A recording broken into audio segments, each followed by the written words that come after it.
kalau suksesi saja tidak diwariskan oleh Nabi, apalagi sistem politiknya. Nah, kemudian disepakati bahwa khalifah penggantinya Nabi ini adalah Sayyidina Abu Bakar. Inilah kemudian sistem politik pertama di Madinah yang bernama sistem syuro. Pada zaman Bani Umayyah, dia menggunakan sistem mamlakah, kerajaan, monarki absolut. Jadi dari ayah, raja ke anaknya ya? Ya, turun-temurun lah, Iya. seperti Saudi hari ini. Mungkin nggak Tuhan itu membuat sistem politik, tapi membuat sahabat Nabi dan orang-orang suci Islam abad-abad awal semuanya terbunuh. Yang ketiga, mungkin nggak Allah itu membuat sistem politik yang membuat orang Islam saling bunuh dan saling berperang satu sama lain. Menurut saya, tidak mungkin Allah itu membuat sistem politik. Nah, mengapa orang kemudian mengatakan khilafah ini adalah produk Tuhan, warisan Nabi Muhammad? Ini teknik marketing. Ini teknik yang sudah dilakukan selama berabad-abad oleh banyak dinasti-dinasti untuk membodohi masyarakat atas nama agama.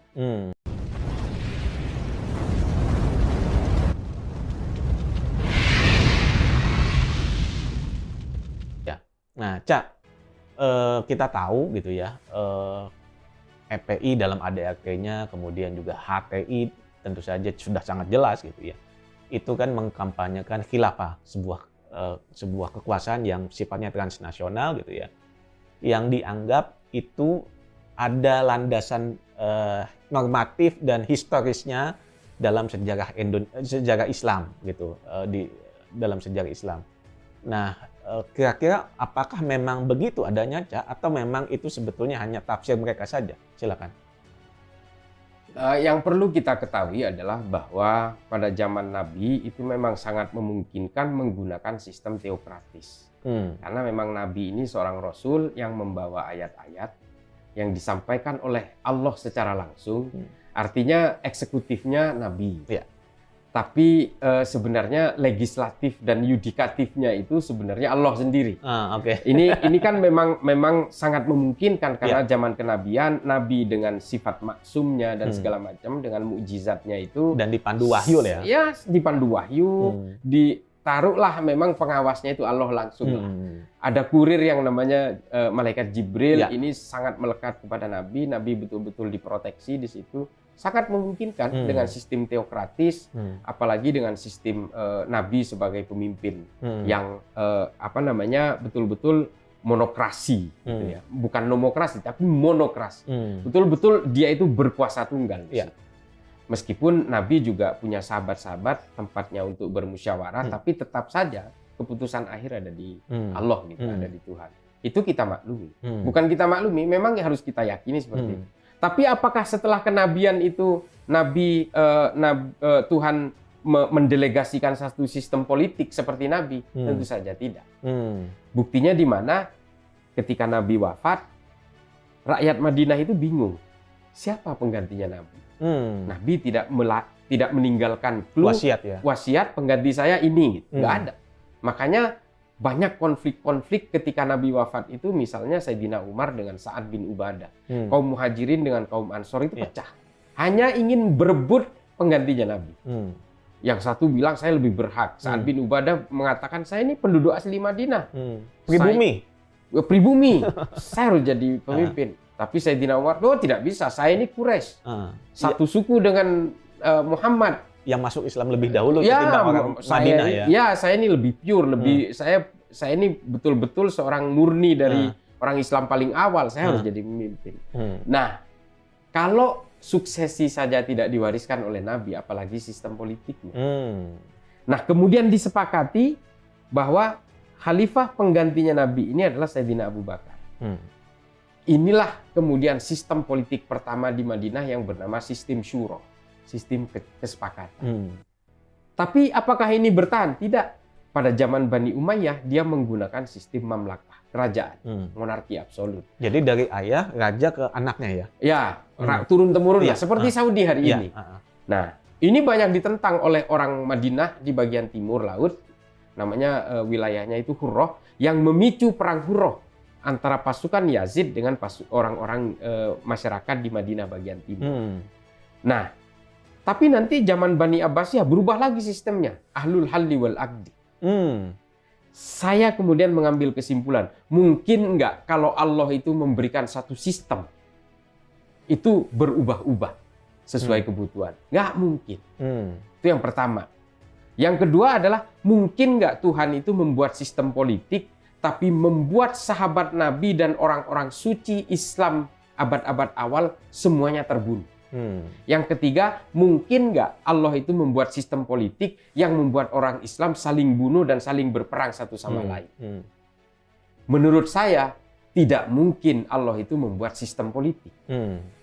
Sistem politik yang dianggap sebagai warisan Allah itu hari ini oleh orang-orang Hizbut Tahrir itu sebenarnya gimmick marketing politik, bagaimana cara menguasai manusia lainnya secara cepat dan instan.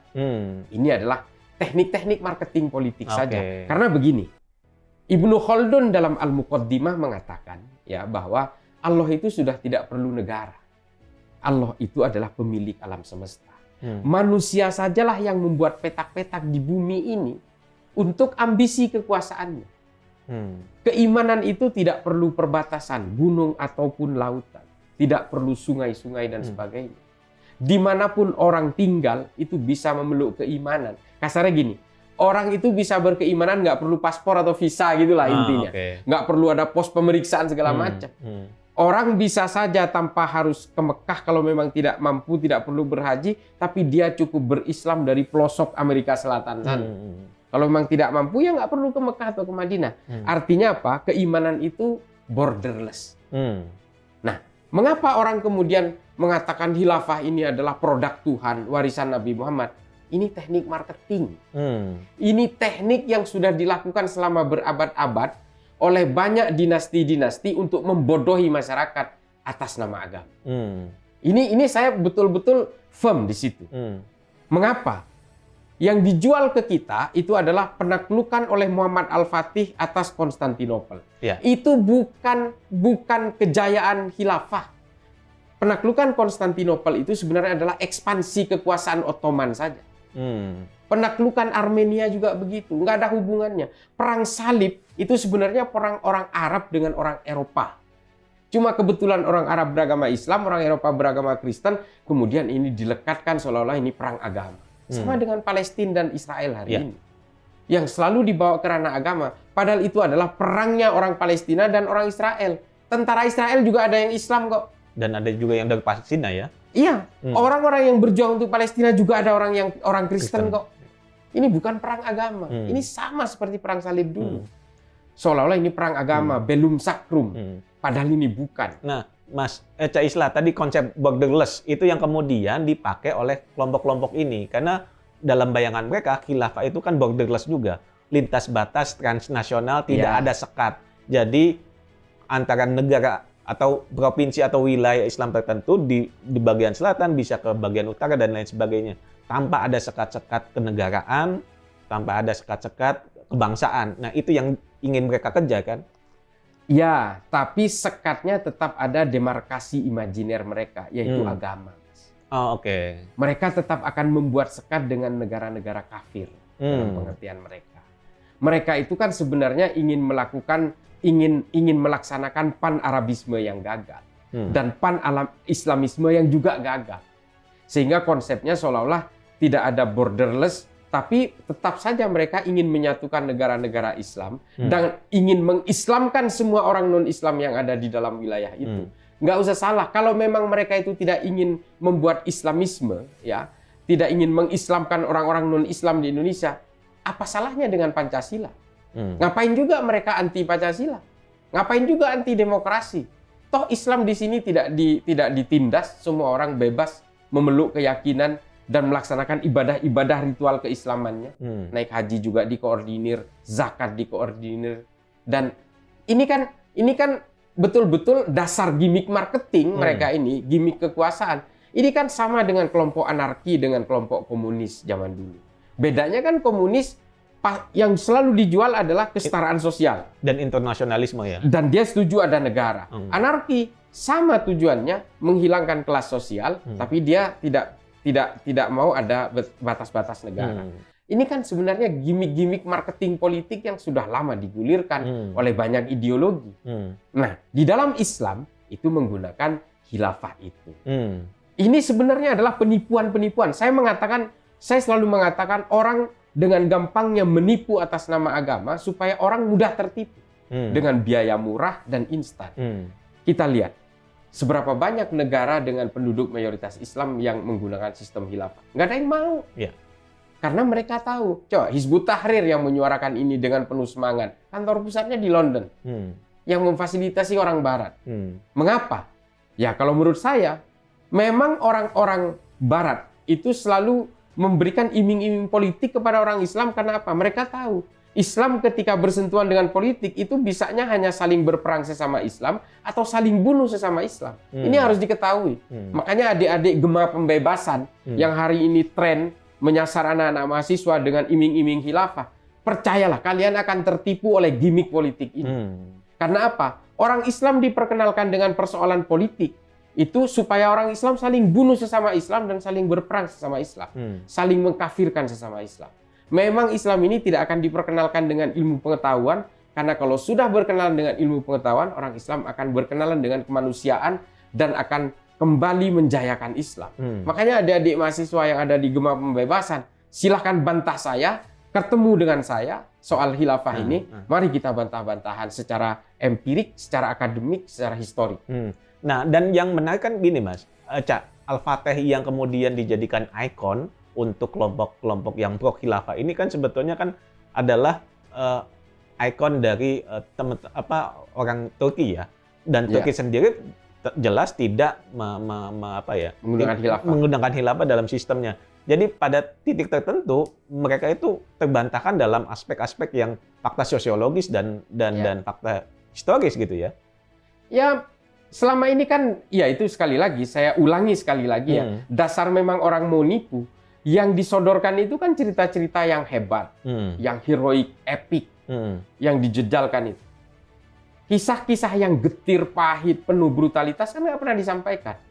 Coba saya mau tahu, sejarah khilafah ulama yang dibunuh, ulama Toledo karena dianggap memberontak oleh seorang khalifah dari Cordoba, yang dibantai di pinggiran sungai Guadalquivir namanya, disalib 300 orang, dibakar hidup-hidup, nggak pernah mereka ungkapkan. Kekejaman-kekejaman khilafah itu nggak pernah mereka ungkapkan. Bagaimana kekejaman As-Soffah, bagaimana Bani Umayyah dan Bani Abbasiyah berperang di pinggiran sungai Zab, saling bantai sesama umat Islam, 6.000 orang korbannya. Kenapa bukan itu yang dijejalkan? Mungkin nggak sistem politik dari Allah kemudian justru menyajikan perang ke sesama orang Islam? Saya meragukan itu. Ini bukan sistem dari Allah, ini sistem dari London ini. Sistem dari Taqiyuddin An-Nabhani aja. Ini kan sebenarnya gimmick-gimmick keputusasaan orang Palestina ketika pan-Arabisme dan pan-Islamisme tidak menyelesaikan permasalahan di Arab. Sehingga akhirnya dijejalkan ke negara-negara Islam di seluruh belahan dunia dan seolah-olah ini adalah masterpiece dari Tuhan. Tidak ada. Tuhan tidak peduli dengan politik. Yang peduli dengan politik itu ya manusia. Terakhir Cak. Sebelum kita tutup, kalau misalnya ada kelompok-kelompok yang menyatakan bahwa khilafah adalah ajaran utama dalam Islam, ajaran pokok dalam Islam,